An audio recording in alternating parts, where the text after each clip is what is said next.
The message arrived precisely at 3 a.m., just as I was adding the final touches to an intricate wedding cake that had kept me in my bakery long past midnight. Don't bother coming home. I've changed the locks.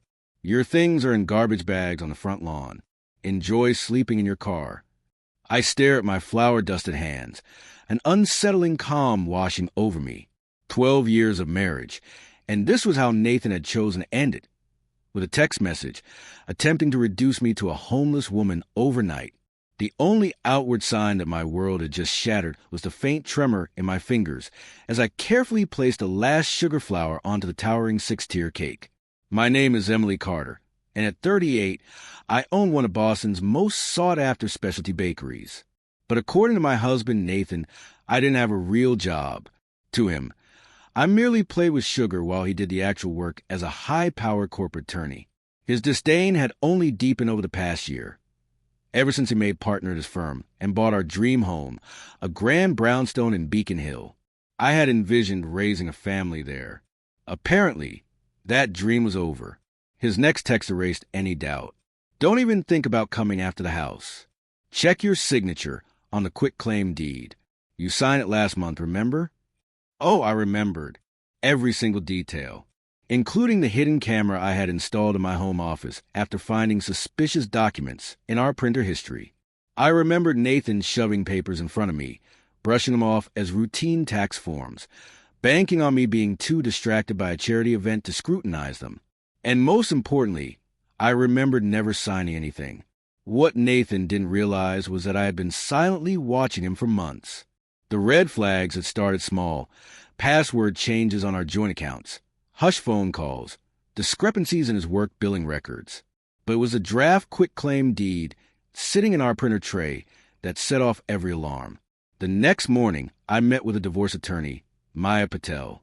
She listened carefully before giving me one crucial piece of advice. Gather everything. Keep him in the dark. Be ready. So I did. I installed cameras, archived emails, photographed every questionable document, tracked financial transactions, and I waited. My phone buzzed again. By the way, I already filed for divorce. You'll be served tomorrow. Don't bother fighting it. You can't afford to. Should have picked a real career instead of playing a bakery.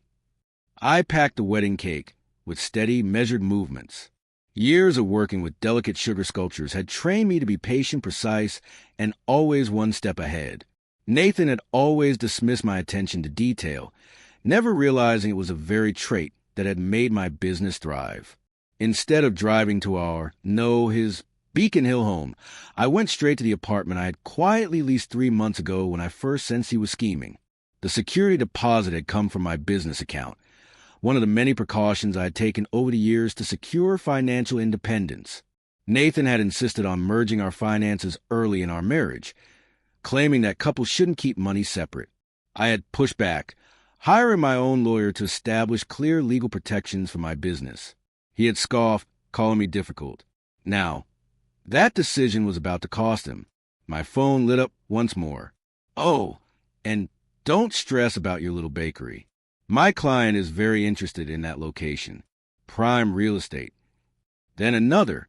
Already told my family you had a mental breakdown. They're so supportive. Mom always said, I could have done better than a baker, and maybe if you'd gone to law school instead of wasting time at that culinary institute, you'd actually understand what you signed. I calmly took screenshots of each message, adding them to my growing file of evidence. Then I dialed my lawyer. Maya, it's time. Nathan just tried to lock me out and is claiming I signed a quitclaim deed. Did you? No. And I have video proof of him forging my signature. There was a pause before her voice came back. Sharper now. Perfect. I'll file for an emergency hearing first thing in the morning. And Emily, she hesitated for a moment before adding, I don't think Nathan has any idea what's about to hit him. I ended the call and opened my laptop. The footage from my home office camera was crystal clear. There was Nathan, seated at my desk, meticulously practicing my signature before copying it onto the quitclaim deed. The date and time stamp erased any room for doubt. Switching to another tab, I pulled up the files I had been quietly compiling for months. Bank statements tracking sizable transfers to a hidden account, emails with his client discussing plans to demolish my bakery and replace it with luxury condos, and the most incriminating evidence of all, audio recordings of Nathan bragging to his brother about how he planned to take everything now that he no longer needed my bakery's income to qualify for our house mortgage. A new text appeared on my screen. Hope you saved up. Boston's expensive when you're single. Oh, wait. You blew it all on that industrial oven last year. I exhaled slowly, my thoughts drifting to that very oven, and the 3 additional bakery locations I had quietly opened in Cambridge, Brooklyn, and Newton, all registered under a holding company Nathan knew nothing about, funded entirely by profits he had been too arrogant to notice. Another buzz. Real estate in Boston is a man's game, sweetheart. Leave it to the professionals. I forwarded the message to my lawyer, then pulled up the real estate documents my accountant had prepared. Nathan was right about one thing. Real estate was a game, but what he didn't know was that I had been playing it far better than him. Additionally, Your Honor, my attorney continued, her tone firm, we have clear evidence that Nathan Carter, as a senior partner at his law firm, has been actively representing a developer attempting to acquire Emily Carter's business property, while simultaneously orchestrating a scheme to strip her of her legal rights to it. This is a direct ethical violation, which we will be reporting to the Bar Association. Nathan shot up from his seat. Your Honor, I can explain. Sit down, Mr. Carter. Judge Martinez said coolly. Ms. Carter's counsel. Proceed. Maya laid another thick folder on the judge's bench. We also have correspondence proving that Mr. Carter conspired with his client to force Ms. Carter out her business location post-divorce. She paused, then added with a knowing smile. However, that plan had one fatal flaw. She slid another document forward. Ms. Carter doesn't lease her bakery space. She owns the entire building through her holding company, Carter Holdings, LLC. In fact, she owns multiple commercial properties throughout the Boston metropolitan area, all financed through her highly successful bakery enterprise. Nathan's face paled, his arrogance dissolving in real time. I finally turned to face him. Recalling every condescending remark he had ever made about my little cake hobby, Maya flipped to another set of documents. One more thing, she added smoothly. Financial records show that Ms. Carter's bakery generates annual revenues well into 8 figures, substantially more than Mr. Carter's salary as a law firm partner. In fact, she has been a primary financial provider throughout their marriage, a fact Mr. Carter deliberately concealed when applying for the mortgage on their Beacon Hill home. The judge examined the paperwork, her expression unreadable. Then she turned her sharp gaze toward Nathan. Mr. Carter, would you like to explain why you forged your wife's signature on a quitclaim deed? Nathan's attorney leaned in, whispering frantically, but Nathan shoved his hand away. Your Honor, this is clearly a fabrication. Maya cut in smoothly. The footage is time-stamped and has already been verified. Furthermore, we have uncovered substantial evidence of financial misconduct, my attorney stated. Mr. Carter has been siphoning funds from their shared accounts. Ms. Carter has meticulously documented each unauthorized withdrawal. Judge Martinez's expression turned steely. Mr. Carter, as an officer of the court, you should fully grasp the severity of fraud and forgery. I am ordering an immediate freeze on all joint financial accounts pending forensic examination. Additionally, I am approving Ms. Carter's request for a restraining order, effective immediately. You are barred from the marital residence. Nathan lunged forward in outrage. That house is mine. My lawyer cut him off, barely hiding her satisfaction. Actually, it isn't. The property is owned by Carter Holdings, LLC. Ms. Carter's company provided the entire down payment and has covered every mortgage installment since its purchase.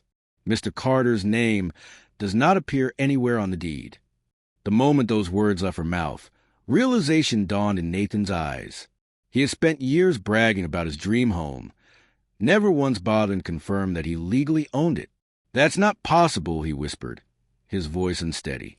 She's just a baker. A baker who built a multi-million-dollar enterprise and owns a significant real estate portfolio. Judge Martinez corrected sharply. Mr. Carter, I am also referring this case to the Bar Association for an ethics investigation. Forgery, financial fraud, and professional misconduct are serious offenses. Nathan collapsed into his chair just as his phone buzzed. He hesitated, then glanced down at the screen, and instantly went pale. I already knew what he was seeing.